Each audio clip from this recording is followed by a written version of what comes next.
없지만 난다는 기능을 인터페이스로 장착해서 대다수 조류와 곤충처럼 날진 승이란 카테고리 안에 들어갈 수 있는 거죠. 우리 프로그래머들은 IT 전문직이라는 부무 클래스에서 상속받지만 대형차 면허, 한식 자격증, 공인중개사 자격증도 인터페이스로 딸 수 있는 거고요. 상속은 물려받는 것, 인터페이스는 장착하는 거라고 생각하시면 편할 거예요. 알겠나요? 한국에서 가장 많이 쓰이는 객체 지향 언어인 자바를 예시로 들어서 객체 지향의 여러 특성들과 기능들을 설명해봤어요. 제가 보여드린 객체 지향 언어의 기능들과 객체 지향의 활용법은 지극히 일부에 불과하고요. 객체 지향 디자인 패턴 등을 찾아 공부해보시면 크고 복잡한 문제들을 세련되게 해결할 수 있는 객체 지향의 강력함을 맛보실 수 있을 거예요. 사실 객체 지향은 아까 말했듯 프로그래밍 방법론이기 때문에 객체 지향 언어라 불리는 언어들에서만 객체 지향 프로그래밍이 가능한 건 아니에요. 다만 이를 구현하기 쉽게 언어가 만들어진 것뿐이죠. 많은 작업들을 객체 지향을 이용해서 보다 편리하게 할 수 있지만 일부 게임 등 특성상 객체 지향이 잘 사용되지 않는 분야도 있어요. 유용하지만 만능은 아니라는 거예요. 이제는 자바스크립트 그리고 함수형이라 불리는 여러 언어들도 객체 지향적 설계를 포함하기 때문에 객체 지향 프로그래밍을 잘 공부해 놓으면 이를 사용하고 않고를 떠나서 프로그래밍에 대한 한층 깊은 통찰력을 갖게 되실 거예요. 자, 다들 수고했어. 객체 지향 프로그래밍 덕분에 그래도 수월하게 마칠 수 있었다. 회상하자. 나도 이제 집이나 가야지. 쌤 집에 오면 뭐 하시는데요? 바로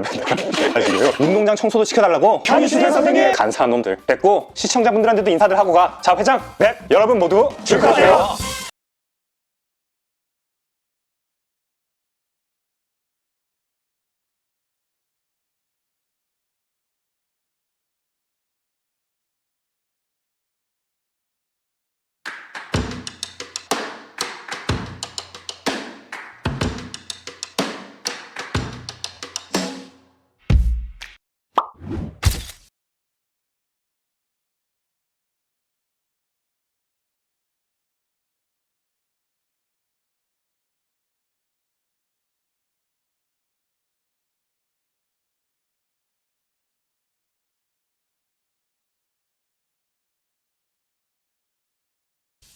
이 영상에서 우리가 브라우저로 보는 웹사이트가 HTML, CSS 그리고 자바스크립트로 이루어져 있다고 했죠. 이 영상에서는 접속할 때마다 항상 동일한 정적 웹 그리고 게시판이나 SNS처럼 데이터베이스 내용에 따라 내용들이 업데이트되는 동적 웹의 차이를 설명했고요. 그리고 이 영상에서 그 동적 웹을 만드는 스프링이나 라라벨, 장고, 단넷코어 웹 같은 MVC 웹 프레임워크가 어떤 건지 알려드렸어요. 웹 개발을 1도 모르시는 분들, 제가 방금 얘기한 것들이 무슨 말인지 전혀 모르시는 분들은 이 영상들을 먼저 보고 오시면 더 좋을 거고요. 어렴풋이라도 아시면 그대로 시청하시면 돼요. 오늘은 리액트, 뷰, 앵귤러 같은 SPA, 프론트엔드 프레임워크에 대해 알아볼게요. 먼저 이것들이 왜 나왔는지부터 알아둘 필요가 있어요. 강력한 MVC 웹 프레임워크들이 등장하고 발전하면서 우리는 편리하고 빠르게 웹사이트를 개발할 수 있게 됐어요. 하지만 기술이 발달해서 어떤 필요를 충족하고 나면 또 다른 수요와 해결 과제가 생기기 마련이죠. 기존 MVC가 가져던 아쉬움들 중에 두 가지를 살펴볼게요. 첫 번째, 오래된 웹사이트일수록 이런 사용자 경험이 많을 거예요. 이것저것 많이 있는 웹사이트에서 한 게시글을 읽고 내용이 마음에 들어서 좋아요를 눌렀는데 고작 그거 하나 업데이트한다고 화면이 깜빡하면서 페이지가 새로 로딩되는 거죠. 이 과정을 서버 입장에서 살펴보면 사용자가 이 게시물을 주소로 접속해왔을 때 서버는 이 사용자가 이 게시판에 이 게시물을 읽는구나 확인하고 먼저 게시글을 데이터베이스에서 불러오고 역시 데이터베이스에서 좋아요 수와 댓글들을 그리고 이전 글과 다음 글의 제목과 링크를 불러온 다음 사이트에 기본적으로 보여지는 다른 내용들과 함께 이 데이터들로 HTML, CSS, 자바스크립트들을 작성해서 사용자의 브라우저에 보내줘요. 사용자가 그 화면을 보고 이 글에 좋아요를 누르면 서버는 또 이 사용자가 이 게시판에 이 게시글에 좋아요를 했구나 하고 인식한 다음 해당 게시물에 해당 사용자 아이디로 좋아요를 추가하고 다시 데이터베이스에서 이 게시물의 내용, 좋아요와 댓글들, 이전 글과 다음 글을 죄다 다시 읽은 다음 이걸 또 나머지 내용들과 함께 HTML, CSS, 자바스크립트를 작성해서 브라우저로 전송해 주는 거예요. 바뀐 건 고작 좋아요부터 하나뿐인데 이거 하나 적용하려고 이 모든 작업을 다시 해야 되는 거죠. 뭔가 크게 비효율적이죠. 사이트에 로드할 정보들이나 이미지들이 많으면 데이터 소모도 심할 거예요. 옛날에는 서버와 통신해서 사이트 화면의 변화를 주려면 이렇게 페이지를 통째로 다시 로드해야 했어요. 다행히 AJAX라는 기술이 나온 이후로는 HTTP 통신으로 데이터를 전송하고 결과물을 받아와서 사이트에 이 부분을 이렇게 변경해라 하고 자바스크립트로 명령을 줄 수 있게 됐죠. 대신 이거 일일이 프로그래밍 해야 하는 불편이 있어요. 두 번째, 예전에는 PC용 웹사이트 하나만 만들면 되었지만 모바일 시대가 열리고 앱이나 스마트폰 브라우저로 서비스들이 이용되기 시작하면서 이제는 어느 정도 갖춰진 사업을 하는 회사에서는 개발자들이 PC용 웹사이트, 모바일용 웹사이트, 그리고 아이폰과 안드로이드용 앱과 서버까지 개발해야 하게 되었어요. 먼저 PC용 사이트, 접속이 들어오면 데이터베이스에서 정보를 찾아서 그걸로 HTML, CSS, 자바스크립트를 렌더링하고 이걸 PC의 브라우저에 보내줘요. 반응형으로 만들지 않는다는 가정하에 모바일용 사이트도 이 과정을 다 프로그래밍 해야 하죠. 안드로이드나 iOS의 네이티브 앱은 앱 개발자들이 만든 앱에서 서버에 정보를 요청하면 데이터베이스에서 정보들을 찾아서 앱을 전송하고 앱에서는 이 정보들을 받아서 안드로이드나 iOS의 방식으로 폰 화면에 띄워주게 돼요. 네, 이것들 다 해야 하는 거예요. 사이트 하나만 만들면 되던 예전보다 개발 인력이 배로 들겠죠. 여기서 겹치는 부분들을 최소화하고 업무를 좀 더 깔끔하게 분할할 수는 없을까요? 안드로이드와 iOS에서는 자체적인 소프트웨어와 시스템이 있어서 서버로부터 데이터만 전송받으면 화면이 보여줄 수가 있어요. 웹에서도 그게 가능하다면,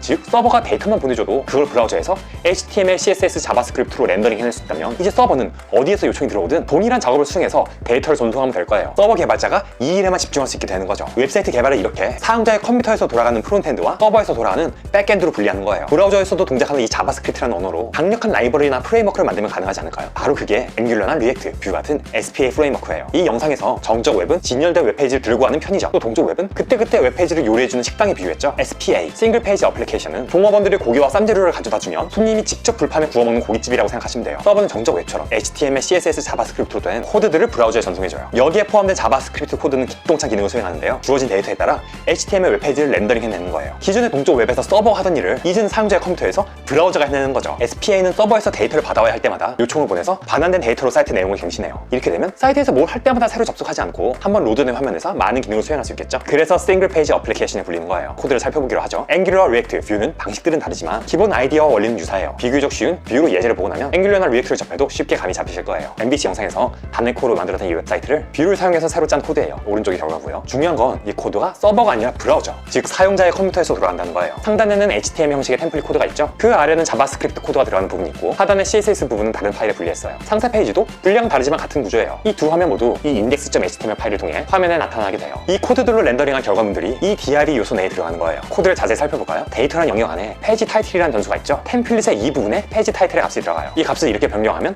화면에서도 이렇게 바뀌는 걸 볼 수 있죠. 우리는 여기에 데이터만 입력하고 변경하고 하면 거기에 맞게 화면의 HTML 요소들을 변경하는 건 뷰에서 다 알아서 해주는 거예요. 예전처럼 쿼리 셀렉터나 jQuery로 일일이 화면 요소들을 변경해주지 않아도 되는 거죠. 그럼 이 리스트는 어디서 난 걸까요? 코드를 보면 이 렉처 리스트 배 아래 정보들이 반복되어 나타나는 것 같은데 여긴 비어있잖아요. 뷰의 페이지가 열리면 이 mounted이라는 함수가 실행돼요. 여기에 이 주소로 서버에 HTTP 요청을 보내는 코드가 있죠. 이 주소로 정보를 요청하면 이런 답변을 보내는 백엔드 서버를 따로 만들어놨어요. 이 정보들이 렉처 리스트 배열에 하나하나 들어가서 화면에 이렇게 나타나게 되는 거죠. 기존의 MVC에서는 서버가 최종 결과물까지 요리해서 보내줘야 했지만 이제는 브라우저한테 자 여기 레시피를 줄 테니까 필요한 재료들만 따로 요청해서 네가 직접 페이지를 요리해내 하고 역할을 맡겨버리는 거예요. 상세 페이지로 가볼까요? 처음엔 이렇게 아무것도 없어요. URL 주소에서 영상의 구분 번호를 받아와서 이 주소를 요청하면 이런 영상 정보가 답으로 와요. 이 데이터가 여기 철커덕 들어가서 화면에 나타나죠. 동시에 이렇게 댓글들을 받아오는 요청도 진행이 돼요. 이 정보들은 이 배열 안으로 들어가서 여기 나타나죠. 여기에 댓글을 다는 과정은 어떻게 진행될까요? 이 두 칸에 입력된 값들은 여기 들어가게 돼요. 엔터를 누르면 이 함수가 실행돼서 먼저 이 값들을 서버로 전송해요. 서버에서는 이것들을 받아서 데이터베이스에 입력하죠. 그게 됐다는 신호를 받으면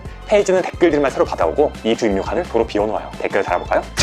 페이지 리로딩 없이 이렇게 내용이 바뀐 거 볼 수 있죠? 저보다 사이트가 훨씬 효율적으로 동작하는 모습을 볼 수 있어요. 이 코드들은 자바스크립트가 아닌 뷰라는 특수 형식이라 브라우저에서 이 코드가 바로 돌아가진 않아요. 코딩을 다 하고 이제 배포할 결과물로 빌드하면 이런 자바스크립트 파일이 만들어지는 거예요. 더 알 것 같죠?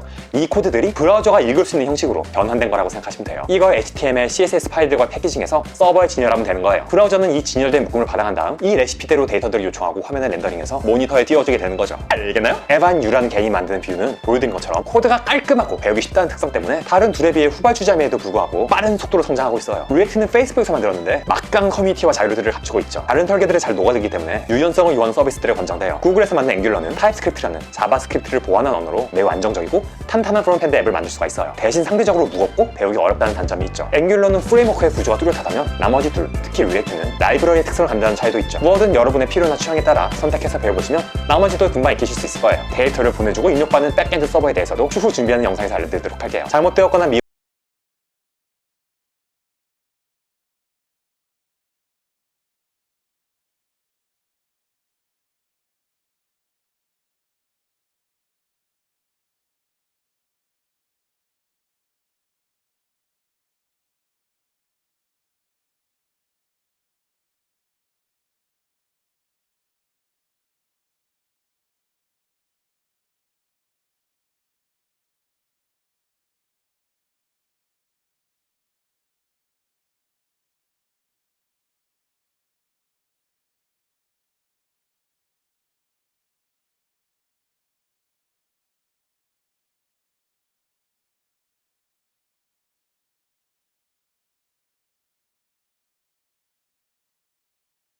귀여운 강아지 영상을 계속해서 보고 싶은데 데이터가 모자라서 걱정될 때 미리 다운받아두면 인터넷 없이 오프라인으로 볼 수 있어요.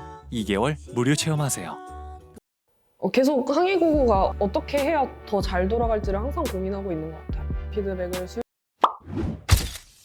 생각만 해도 토 나오는 CEO 너의 포인터. 왜 굳이 이런 거 배워야 하죠? 참치를 안 쓰는데 포인터를 알아둘 필요가 있나요? 사업을 운영하다가 규모가 커지고 업무가 복잡해지면 매니저를 고용해서 매장의 운영과 관리를 맡길 수가 있겠죠. 짜잘하고 골치 아픈 일은 매니저가 다 해주니까 주인은 전반 경영에 더 집중할 수 있겠지만 매니저만 믿고 아예 매장 일에 신경을 꺼버리기에는 아무래도 불안한 부분이 있을 거예요. 매니저도 사람이 이상 실수를 할 수 있고 일하는 방식이 주인이 의도했던 바랑 다를 수도, 심지어 나쁜 마음을 먹을 수도 있는 거니까요. 자동차의 경우도 문제가 생길 때마다 정비소에 가져와서 점검과 수리를 맡길 수 있지만 내가 어느 정도 차 정비에 대한 지식이 있다면 차를 좀 더 스마트하게 바가지 안 쓰고 쓰고 운영할 수 있겠죠. 프로그래밍이 발달하고 개발 환경이 좋아지면서 오늘날 개발자들은 컴퓨터 내부에서 돌아가는 일들에 대한 깊은 이해 없이도 어느 정도의 소프트웨어들은 무난하게 만들어낼 수 있게 됐어요. 프로그래밍에 사용하는 언어들도 기계로부터 점점 멀어져서 사람에게 보다 친숙하고 간결하면서도 강력한 언어들로 손쉽게 프로그래밍을 할 수가 있게 됐죠. 하지만 그런 언어들일수록 마치 매장을 전담한 매니저처럼 기계에서 세부적으로 돌아가는 일들을 언어를 쓴 개발자로부터 감춰놓게 돼요. 이런 로레벨에 대한 지식 없이도 개발자 일을 할 수는 있지만 시니어 개발자, 특히 높은 연봉을 받는 고급 개발자로 성장하는 건 컴퓨터에 대한 이 세부 지식 없이는 불가능해요. 이를테면 메모리가 어떻게 운용되는가 하는 건 말이죠. 때문에 찬반 의견이 있지만 개발자라면 C나 C++ 같은 언매니지드 언어를 하나쯤 다룰 줄 알아야 한다고 주장하시는 분들도 있어요. 메모리 관리를 가비지 컬렉터 같은 매니저가 아닌 사용자가 직접 해줘야 하는 언어들 말이죠. 이에 사용되는 수단 중 하나가 포인터예요. 포인터는 내가 컴퓨터의 메모리에 보다 직접적으로 접근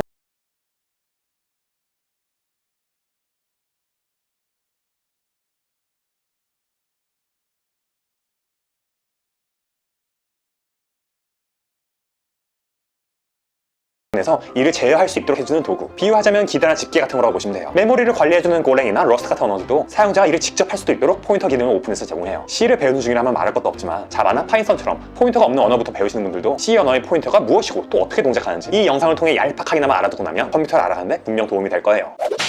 바로 코드로 들어보죠. 문자 변수 language, 정수 변수 this year, 그리고 더블 변수 파일을 지정하고 값을 입력했어요. 이렇게 변수에 입력된 값들은 메모리 어딘가에 저장돼요. 이 영상에서 메모리를 요리 재료와 도구들을 얻는 조리도로 비유했죠. 이렇게 한정된 공간 안에서 변수나 함수들의 값들이 필요에 따라 올려놓아지고 다 쓰이면 치워지고 하면서 프로그램이 돌아가게 돼요. 그런데 프로그램을 짜다 보면 어느 변수에 지정할 값을 다른 여러 곳에서 써야 할 때가 있어요. 팀 프로젝트를 하는데 철수가 팀이 같이 쓰는 책에서 찾아놓은 내용을 팀원인 영희랑 돌주리도 필요해서 알려줘야 할 때 이거 일일이 100개 적어서 보내주는 건 종이 낭비겠죠. 그 내용이 있는 페이지 번호만 알려주면 되잖아요. C에서 어느 함수에 변수가 인자로 주어질 때는 그 값이 복사되어서 즉 100개 적어져서 넘어가게 돼요. 복사가 된다는 건 메모리의 다른 어딘가에 그 크기만큼을 중복된 값이 차지한다는 거겠죠. 그렇게 메모리를 낭비하지 않고 페이지 번호만 적어서 보내줄 수 있도록 하는 게 포인터예요. 이 메모리의 모든 칸에는 각각의 주소가 있어요. C 수업을 들으셨다면 포인터가 이 주소값, 즉 메모리상 변수의 위치를 가리킨다는 걸 배우셨을 거예요. P0이란 포인터 함수로 하여금 랭귀지의 위치를 가리키게 하는 코드 형식이에요. 이렇게 출력하면 랭귀지의 값인 C가 나오는 걸 볼 수가 있죠. 그런데 위치를 가리킨다는 말은 충분하지 않아요. 시작하는 페이지와 줄을 줬으면 어디서 끝나는지도 알아야죠. 변수에 쓰이는 메모리는 어떤 자료형이냐에 따라 크기가 달라요. 정수는 1이든 100이든 1000만 자릿수든 4바이트, 즉 32비트를 차지하죠. 값이랑은 상관이 없어요. 반면 더블은 0.1이라는 값에도 8바이트를 차지해요. 컴퓨터의 데이터는 수많은 0과 1, 즉 온과 오프로 이루어져 있어요. 메모리의 칸 하나하나가 온 또는 오프가 되어 이진수를 만들죠. C엔 없지만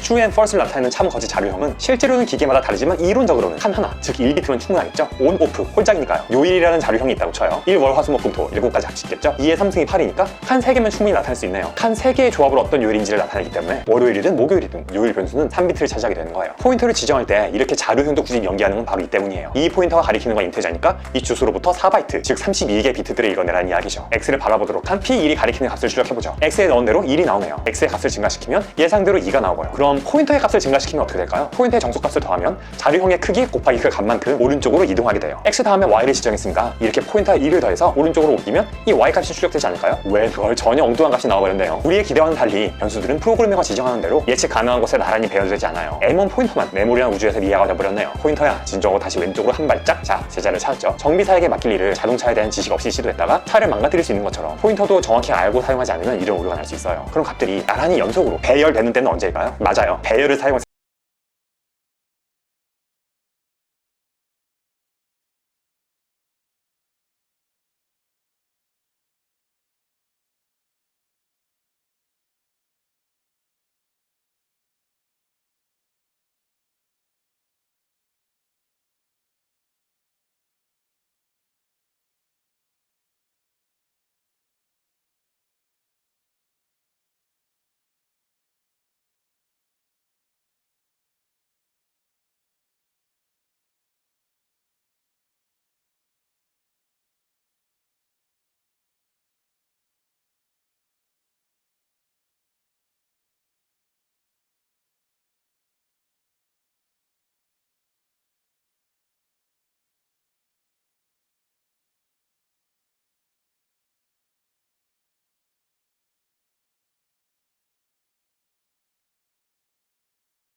했을 때죠. 배열을 지정하고 포인터 P2가 첫 값을 가리키게 합니다. 출력하면 이렇게 첫 번째 값이 나오고 오른쪽으로 옮길 때마다 이렇게 다음 값이 출력되죠. 5칸 오른쪽으로 옮기면 그 위치의 값이 나오고요. 포인터는 이렇게 배열과 연결되어 사용될 수 있어요. 이렇게 인덱스로 접근하는 것 외에도 배열의 값들을 접근하는 또 다른 방식을 제공해서 상황에 따라 코딩이 더 편리해지도록 해주죠. 포인터의 효용은 여기까지일까요? 아까 얘기한 팀 프로젝트를 생각해보죠. 철수가 찾아놓은 내용을 영희가 검토하는데 뭔가 수정하거나 첨언할 부분이 있어요. 포인터 없이 철수가 베껴 적어준 내용을 다 수정하면 이를 영희 혼자서만 볼 수 있겠죠? 이렇게 출력했을 때 영희에게 인재로 주어진 것만 변하고 원본은 그대로인 걸 볼 수가 있어요. 이렇게 포인터로 주어진 페이지로 원본상의 내용을 찾아서 거기다 수정을 해줘야 모든 팀원들이 볼 수 있는 거죠. 변수가 함수에 의해 값이 변경될 수가 있는 거예요. 이처럼 특정 변수나 객체의 값을 그대로 함수에 복사해주는 게 아니라 포인터로 위치만 넘겨주는 걸 reference, 참조에 의한 호출이라고 해요. 사실 C#이나 자바 같은 매니지드 언어에서는 상세하게 감출 뿐 이 과정이 자동적으로 일어나고 있어요. C에서 이를 직접 프로그래밍 해야 된다는 부분이 상하시지만 그만큼 컴퓨터의 동작에 대해 보다 실감나게 직접 만져보면 배우는 기회가 되겠죠. 포인터의 다른 수많은 효용 중에 하나를 알 수 있는 예제로 링크드 리스트가 있어요. C 링크드 리스트를 구글이 하면 나오니까 아무거나 보셔도 돼요. C의 배열은 지정된 자료형에 여러 값을 담을 수 있지만 그 전체 크기가 정해져 있다는 한계가 있어요. 크기가 5인 정수 배열을 만들었는데 프로그래밍이 돌아가면서 정수가 더 추가될 수도 있고 또 언제 얼마나 더 추가될지 예측할 수가 없어요. M1로그로 그때그때 동쪽으로 공간을 늘려서 전체를 복사할 수도 있지만 에너지 소모가 크죠. 그렇다고 처음부터 배열 크기를 크게 할당하는 건 역시 메모리 남기고 불안하기도 해요. 또 다른 문제, 배열에 들어간 값들 사이에 새 값을 끼워 넣어야 할 때가 있어요. 배열에 여유 공간이 있다고 가정하더라도 C 배열에서 이를 수행하기 위해서는 이후의 값들을 끝에서부터 하나하나 오른쪽으로 옮겨야 만들어진 한 칸에 값을 넣을 수가 있겠죠. 코딩하는 개발자도 번거롭고 이걸 다 해야 하는 컴퓨터로서도 에너지 소모가 있을 거예요. 포인터를 사용하는 링크드 리스트로 이 문제를 쉽게 해결할 수가 있어요. C로 차 링크드 리스트의 요소는 자신의 값 그리고 다음 요소를 가리키는 next라는 포인터를 가진 struct예요. 첫 번째 요소에는 이 값이 들어가고 아직 다음 요소가 없기 때문에 포인터는 null이에요. 다음 값이 새 요소로 생성되면 이전 요소의 next 포인터는 이 새 요소의 주소로 위치를 지정하죠. 아까 말했듯 메모리에 새 값이 저장될 위치는 예측할 수 없지만 어디 저장되든 그 주소를 이전 요소에 전달함으로써 각 요소의 다음 값을